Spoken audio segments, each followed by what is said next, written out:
Judges, അങ്ങനെ നമ്മുടെ top singer season 5 കളി കാര്യമായി എന്നൊക്കെ പറയുന്ന പോലെ എലിമിനേഷൻ സമയം വന്നെത്തിയിരിക്കുകയാണ്. ഇനി അങ്ങോട്ട് എത്ര പേര് നമ്മുടെ കൂടെ ഉണ്ടാവും ഈ യാത്രയിൽ എന്ന് നമുക്ക് അറിയത്തില്ല. തൽക്കാലത്തേക്ക് മാത്രം എത്ര പേരാണ് മാറി നിൽക്കുന്നത് എന്നുള്ളതൊന്നും നമുക്കൊരു ഐഡിയ ഇല്ലാത്ത കാര്യങ്ങളാണ്.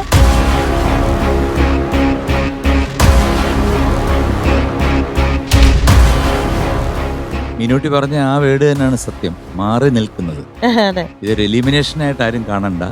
കാരണം എത്ര കുട്ടികളാണ് ഇതിനകത്തുനിന്ന് മാറി നിൽക്കുന്നത് എന്ന് നമുക്ക് അറിഞ്ഞുകൂടാ. കാരണം ടോട്ടൽ മാർക്സ് എത്ര ആണോ അതിൻ്റെ അടിസ്ഥാനത്തിലായിരിക്കും ഇതിൻ്റെ എലിമിനേഷൻ അല്ലെ കുട്ടികൾ മാറി നിൽക്കുന്നത്.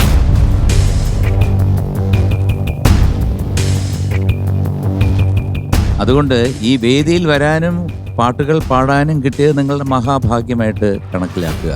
കാരണം ലോകമെമ്പാടുമുള്ള ആൾക്കാർ, കോടാനുകോടി ആൾക്കാർ കാണുന്ന ഒരു ഷോയാണ് ടോപ്പ് സിംഗർ. അപ്പോൾ ടോപ്പ് സിംഗർ സീസൺ 5 ഇതാ ഇവിടെ അതിൻ്റെ ക്വാർട്ടർ ഫൈനൽസിൻ്റെ മുന്നിൽ അല്ലെ വക്കിൽ എത്തി നിൽക്കുകയാണ്.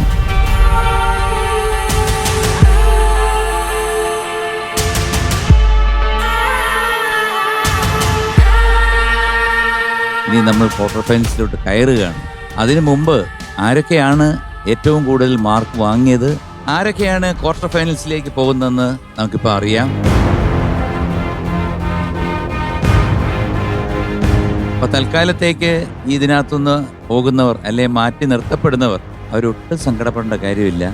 നിങ്ങൾ എത്തിപ്പെട്ടിരിക്കുന്ന അല്ലെ നിങ്ങളിപ്പോൾ ഇരിക്കുന്നത് ഫ്ലവേഴ്സ് ഫാമിലിയിലാണ്, ഫ്ലവേഴ്സ് ടോപ്പ് സിംഗർ ഫാമിലിയിലാണ്. അപ്പോൾ ഇനി നമുക്കറിയേണ്ട ഒരു കാര്യമേ ഉള്ളൂ, ക്വാർട്ടർ ഫൈനൽസിലേക്ക് ഇനി ആരൊക്കെ.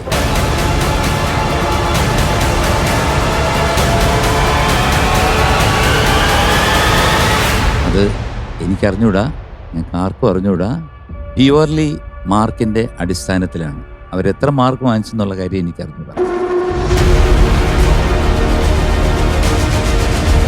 അപ്പോൾ ഇനി ആരൊക്കെയാണ് അടുത്ത ഘട്ടത്തിലോട്ട് ക്വാർട്ടർ ഫൈനൽസിലോട്ട് വരുന്നതെന്ന് ഇതാ നമുക്ക് നോക്കാം.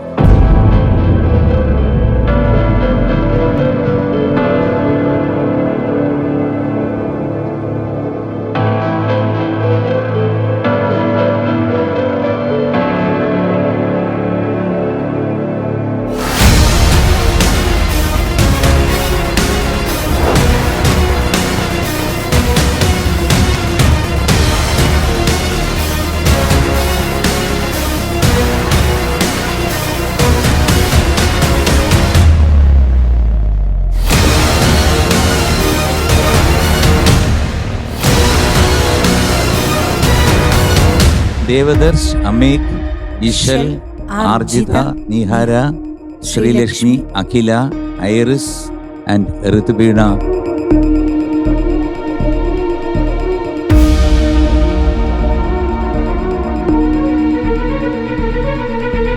Next card please.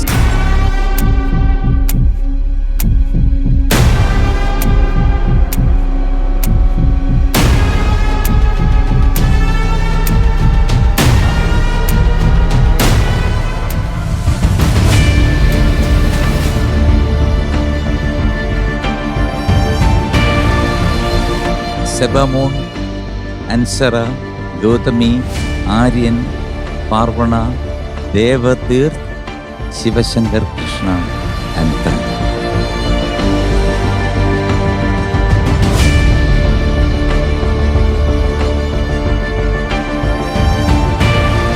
അപ്പോൾ നിങ്ങളിപ്പോൾ കണ്ട 17 കുട്ടികളുമായിട്ട് ക്വാർട്ടർ ഫൈനൽസ് യാത്ര ഞങ്ങൾ ഇവിടെ ആരംഭിക്കുന്നു.